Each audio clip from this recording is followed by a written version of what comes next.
Hello guys. तो कैसे हैं आप लोग? राधे राधे आप सभी को। तो आज है चैती नवरात्र का पहला दिन और कल से मेरे फीड में ऐसा रील आ रहा था कि नवरात्रि के पहले दिन खीर का भोग लगाना चाहिए, माता रानी को खीर का भोग लगाना चाहिए। बहुत रील मैंने देख लिया, तो फिर मैंने भी सोचा कि चलो क्यों ना मैं भी लगाऊँ भोग इस बार माता रानी को खीर का। और रिसेंटली मम्मा एक मिट्टी का चूल्हा भी ली थी नया, तो उस पर भी पहली बार कुछ नहीं बना था, तो सोचा उसके लिए भी मतलब शुभ हो जाएगा, कुछ मीठा और ऊपर से भोग बन रहा है तो और अच्छी बात है। तो बस मैंने भी नहा के रेडी वेडी होके अपना खीर के लिए सारा सामान निकाला। तो पहले मैंने दूध को गर्म किया, फिर दूध गर्म जैसे दूध गर्म हो गया तो दूध में फिर मैंने तेज पत्ता डाला, और तेज पत्ता से काफ़ी अच्छा फ्रेग्रेंस दूध में आता है।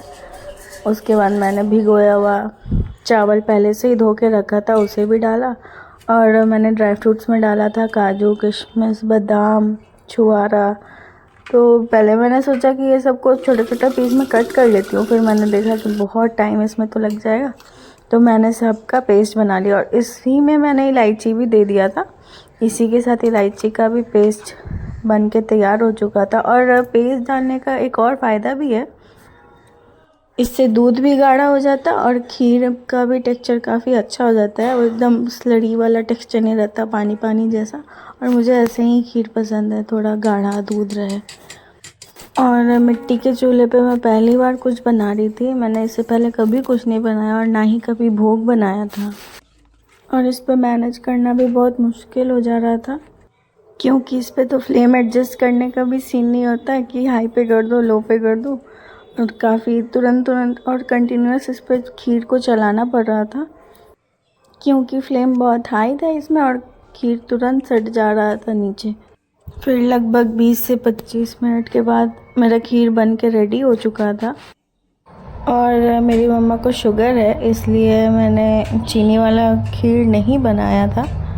मैंने खीर में गुड़ मिलाया था, वो भी 3 बड़े चम्मच के हिसाब से 3 बड़ा चम्मच मैंने गुड़ मिलाया था। और गीला गुड़ मिलाया था मैंने, इसके कारण गुड़ को मिलाना भी आसान हो गया था, तुरंत वो घुल गया था।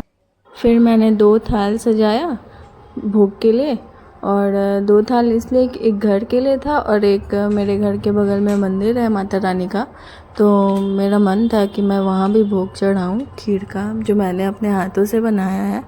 और खीर के साथ बेसन का लड्डू भी था भोग में।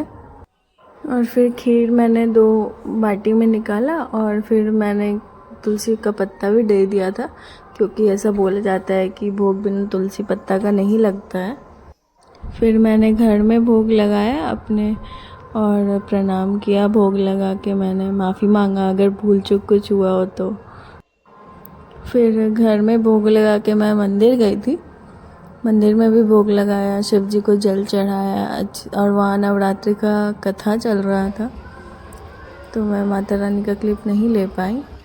फिर मंदिर में पूजा करने के बाद भोग लगाने के बाद फिर मैं घर वापस आ गई थी। और घर वापस आने के बाद फिर मैंने भोग ट्राई किया, मतलब टेस्ट किया भोग को, खीर का भोग को। और सच में काफ़ी बहुत अच्छा बना था, पहली बार बनाया था मैंने तो अच्छा लग रहा था। और वो ड्राई फ्रूट्स का पेस्ट के कारण एकदम गाढ़ा गाढ़ा, एकदम बहुत मज़ेदार लग रहा था खीर। आप सबको भी बनाना चाहिए। और हैप्पी नवरात्र आप सबको भी। ऐसे ही मेरा वीडियोस देखते रहिए, लाइक करिए, शेयर करिए, सब्सक्राइब करिए और कमेंट भी करिए।